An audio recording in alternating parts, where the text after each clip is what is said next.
বাঙালি মানেই তো মাছের তৃপ্তি, আর সেই মাছ যদি হয় ইলিশ মাছ তাহলে তো কোনো কথাই নেই। আজকে আমি আপনাদের জন্য নিয়ে এসেছি খাঁটি বাঙালি স্টাইলে ইলিশ মাছের মাথা দিয়ে মুখরোচক কচুর শাকের ঘন্ট। আমি কচুর শাকগুলো ভালোভাবে কেটে ধুয়ে পরিষ্কার করে নিয়েছি। এবার কড়াইতে সামান্য নুন, মরিচ, পেঁয়াজ, রসুন দিয়ে শাকটা ভালো করে সেদ্ধ করে নিব। সেদ্ধ করা হয়ে গেলে ছাঁকনিতে ঢেলে নেব। এখন একটা কড়াই বসিয়ে তার ভিতর তেল দিয়ে দিব।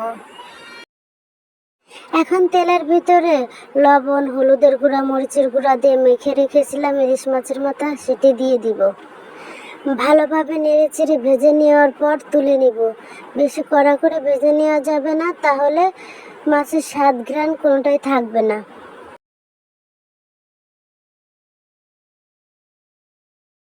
মাছগুলো তুলে রেখে এই তেলের ভিতরে রসুন কুচি দিয়ে দিব।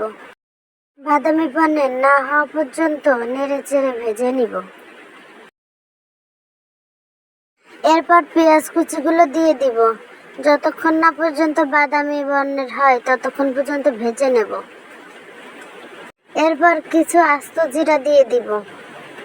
এখন ভেজে রাখা মাছের মাথাগুলো দিয়ে একটু নেড়েচেড়ে ভেঙে নিব। এখন সিদ্ধ করে রাখা শাকগুলো এর ভিতরে দিয়ে দিব। ভালোভাবে নেড়েচেড়ে মিশিয়ে নিব।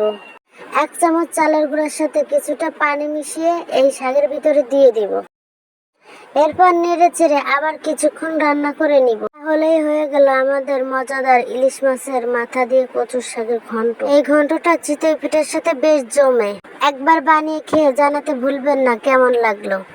ভালো লাগলে লাইক, কমেন্ট, শেয়ার করে পাশে থাকবেন। ধন্যবাদ।